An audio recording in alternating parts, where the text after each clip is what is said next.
Menyusuri Pulau Mas, tempat petilasan Ratu Laut Utara. Selama ini kita hanya mendengar cerita legenda dari Nyi Roro Kidul yang dikenal sebagai Ratu Laut Selatan, tetapi ternyata di sepanjang Pantura pun ada legenda Ratu Laut Lor Utara. Cerita tentang Ratu Laut Utara pun berbeda-beda antar satu daerah dengan daerah lain di sepanjang Pantura. Indramayu yang memiliki garis pantai yang panjang, ada cerita menarik tentang keberadaan Ratu Laut Utara tepatnya di daerah Pulau Mas, Desa Cantigi Kulon, Kecamatan Cantigi, Kabupaten Indramayu. Di tempat ini ada sebuah petilasan yang dipercaya masyarakat sekitar adalah persemayaman Ratu Laut Utara. Untuk mencapai tempat ini, pengunjung dari arah Jakarta sebelum jembatan Pasar Bangkir menuju jalan ke arah Rambatan yang melingkari di bawah jembatan terus menuju Cantigi kemudian belok kanan. Nanti ada warung agak besar, tinggal belok ke kanan masuk ke arah tambak, nanti ada tulisan petilasan Pulau Mas dan sudah terlihat rumah kecil tempat tersebut. Cerita tentang keberadaan tempat ini pun berbeda-beda. Kami mengutip salah satu cerita dari sang juru kunci saat ini yakni Pak Durga. Diceritakan pada zaman dulu kala ada seorang Raja Jipang yang memiliki anak bernama Darinih. Dia adalah seorang waria karena memiliki sifat seperti laki-laki dan juga perempuan. Sang anak raja tersebut mengalami sakit yang sudah lama tetapi tidak sembuh-sembuh. Sudah berobat ke berbagai tempat tetap saja tidak sembuh-sembuh. Hingga akhirnya dia membuat sayembara, barang siapa yang bisa mengobati anaknya, kalau pemuda akan dijodohkan dengan anaknya, kalau sudah dewasa akan dijadikan bapaknya, kalau perempuan muda akan dijadikan saudaranya, kalau perempuan tua akan dijadikan ibunya. Tapi setelah mengucap kata-kata tersebut di hadapan anak dan prajuritnya, tiba-tiba ada suara tanpa rupa yang berkata bahwa yang akan menyembuhkan penyakit anaknya adalah seseorang yang berasal dari tanah Jawa. Ternyata yang bisa menyembuhkan putri raja tersebut adalah Pangeran Cakrabuana. Awalnya Cakrabuana akan pergi ke Tanah Suci Mekah, tetapi adiknya Kian Santang ingin ikut serta dengan kakaknya. Pangeran Cakrabuana hanya mengambil pelepah kelapa untuk dijadikan kendaraan untuk pergi ke Tanah Suci Kare. Nah, kesaktiannya. Sampai di sana setelah menunaikan ibadah, ternyata adiknya Kian Santang kepincut dengan wanita dari Tanah Suci, anaknya Syekh Mudakin. Kian Santang tinggal di Tanah Suci sementara kakaknya Pangeran Cakrabuana kembali ke Tanah Jawa. Di tengah perjalanan menuju ke Tanah Jawa, pelepah kelapa yang digunakannya terhempas angin dan ombak besar hingga sampai di pesisir kerajaan Jipang. Tiba-tiba keanehan terjadi, anak Raja Jipang yang sakit lama tersebut tiba-tiba sembuh. Darinih segera menemui ayahnya dan mengatakan kabar gembira tersebut. Sang raja lalu memerintahkan prajuritnya untuk mencari orang Jawa yang ada di Tanah Jipang. Setelah dicari-cari akhirnya ketemu juga bahwa orang Jawa tersebut adalah Pangeran Cakrabuana. Akhirnya Pangeran Cakrabuana yang baru menyisir pantai daerah tersebut dipanggil raja ke istana. Dia menjelaskan bahwa dirinya pernah berkata bahwa barang siapa yang bisa menyembuhkan anaknya, kalau pemuda akan dijodohkan dengan anaknya, kalau sudah dewasa akan dijadikan bapaknya, kalau perempuan muda akan dijadikan saudaranya, kalau perempuan tua akan dijadikan ibunya. Pangeran Cakrabuana akhirnya mengiyakan bahwa Nyi Darinih diangkat menjadi anaknya. Tetapi Nyi Darinih berganti nama menjadi Nyi Panonsari. Dia memohon izin kepada ayahnya ingin turut serta ke Tanah Jawa. Ayahnya sudah mengingatkan bahwa Tanah Jawa masih belum seperti di negerinya yang sudah ramai, di Tanah Jawa masih hutan dan sepi. Tetapi karena tekadnya sudah bulat, dia akhirnya ikut dengan Pangeran Cakrabuana. Sebelum berangkat ke Tanah Jawa, Raja Jipang memberikan berbagai bekal untuk anaknya. Sang raja dibuat kaget ketika Pangeran Cakrabuana akan kembali ke Tanah Jawa hanya menggunakan pelepah kelapa saja. Setelah sampai di Tanah Jawa, Panonsari tinggal dengan ayah angkatnya Pangeran Cakrabuana. Setelah sekian lama, lagi-lagi dia terkena penyakit gatal-gatal di sekujur tubuh. Panonsari kemudian mengeluh kepada ayah angkatnya bahwa penyakitnya tidak sembuh-sembuh. Cakrabuana menyarankan Panonsari untuk melakukan bertapa mengambang di air. Panonsari bingung bagaimana caranya bertapa mengambang di air, akhirnya dibuatkan sampan kecil seperti lesung. Cakrabuana menyiapkan 7 bekal untuk anak angkatnya bertapa mengambang di air tersebut, yakni sampan sendiri, payung, Gambang, kayu dengan ujung seperti ketepel, jangkar tambang emas, bokor dan bambu. Saat sedang bertapa di sampan dia hanya mengikuti arah angin, angin ke barat sampan ke barat, angin ke timur ikut ke timur. Panon Sari melihat seperti laut semakin dangkal, kemudian dia mengambil bambu untuk menjajal kedalamannya tetapi ternyata masih dalam. Besok suatu hari daerah ini diberi nama Tanah Timbul. Kemudian dia melanjutkan tapanya lagi, tiba-tiba sampannya semakin ke darat dan membuang jangkarnya kembali es. Ambil menabuh Gambang. Dia menghentikan permainan musik gambangnya karena waktu salat telah tiba.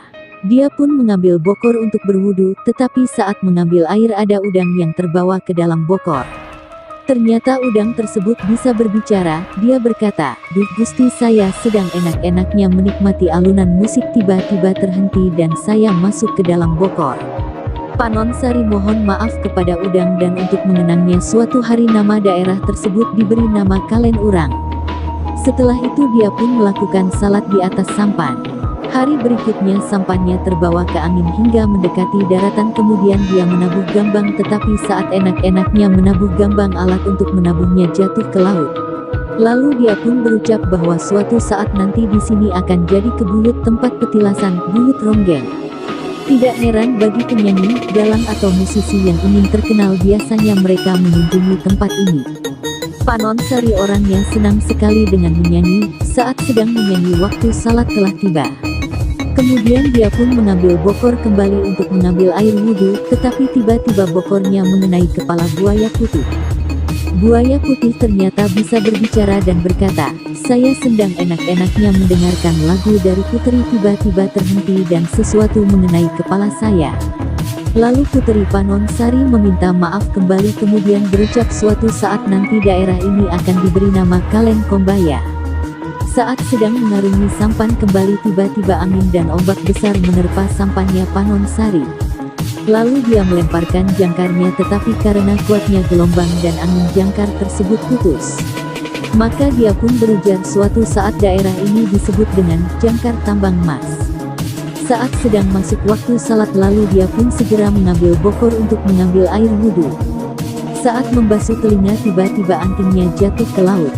Karena tidak etis menggunakan anting sebelah, akhirnya dia membuang anting yang sebelahnya lagi, kemudian dia berucap bahwa suatu saat nanti tempat ini dinamakan Pulau Mas. Saat itu air laut sedang surut sehingga kelihatan dasarnya. Karena jangkarnya sudah tidak ada, sebagai pengganti jangkar kemudian dia menggunakan payung pemberian Pangeran Cakrabuana ayah angkatnya untuk menjajaki kedalaman dasar laut tersebut. Karena tempat tersebut memang dangkal maka dia pun berucap suatu saat diberi nama Buyut Paninggeran. Lalu Panon Sari turun ke pantai sambil jongkok atau bahasa Jawanya jentul sendirian. Sambil menikmati keindahan alam ciptaan yang maha kuasa dan merenungi nasib dirinya yang belum sembuh dari penih akit gatal-gatalnya. Maka dia pun berucap suatu saat nanti jika daerah ini ada maka diberi nama Buyut Kuntul. Barang yang tersisa pemberian dari Cakrabuana hanya tinggal bokor. Kemudian bokor tersebut dipendam di dalam tanah berpasir. Maka dia pun berucap suatu hari nanti tempat ini akan diberi nama Buyut Bokor Kencana. Setelah mengubur bokor tiba-tiba penyakit yang diderita selama bertahun-tahun tersebut akhirnya sembuh total.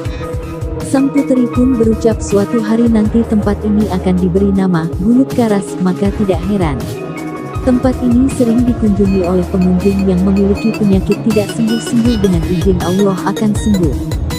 Selepas sembuh dari penyakitnya dia kemudian menyeberangi rawa, tetapi tiba-tiba kakinya merasa gatal-gatal. Sang puteri pun becap suatu saat daerah ini diberi nama Rawa Gatel. Tapi perlu diingat bahwa Rawa Gatel ada juga di Cirebon, tetapi tentunya ceritanya berbeda dengan Rawa Gatel yang ada di Cantigi Indramayu. Setelah sembuh total dia kembali ke Cirebon menemui ayah angkatnya Pangeran Cakrabuana. Dia kaget karena melihat ada seorang wanita yang cantik jelita menemuinya. Panon Wati langsung berkata, "Bapak, ini saya Panon Sari, anak angkat Bapak." Pangeran Cakrabuana kemudian berucap, "Oh ini Panon Wati, kamu sekarang cantik jelita. Karena kamu sudah sehat ken cantik kembali maka ayah memberi nama Nyi Mas Gandasari." Ada banyak nama lain dari Panon Sari yakni Nyi Mas Ronggeng, Nyi Mas Ketuk, Nyi Mas Kencana dan lain-lain. Cerita mengenai Pulau Mas memang banyak versinya. Tetapi masyarakat sekitar menganggap bahwa Ratu Panon Sari merupakan Ratu Laut Utara yang bersemayam di tempat tersebut. Tempat ini sering dikunjungi oleh pengunjung tidak hanya dari daerah Indramayu tetapi juga dari daerah lain. Pulau Mas banyak yang beranggapan bahwa tempat ini sebagai tempat pesugihan. Tetapi Pak Durga sebagai juru kunci Pulau Mas menyanggah hal itu. Dirinya sebagai orang yang sering mendengarkan berbagai keinginan dan harapan pengunjung ke tempat itu sudah mengingatkan jika ada pengunjung yang berniat melakukan pesugihan. Semua tergantung kepada niat pribadi masing-masing. Jika dirinya percaya akan hal itu maka biasanya terwujud, tetapi yang tidak percaya maka tidak akan terwujud. Pak Durga berpesan bahwa zat yang mengabulkan semua keinginan manusia adalah Allah SWT, manusia tidak bisa berbuat apa hanya sebagai perantara. Dia mengibaratkan bahwa dimanapun manusia hidup biasanya ada dua sisi baik dan buruk, begitu juga saat mengunjungi tempat-tempat seperti ini.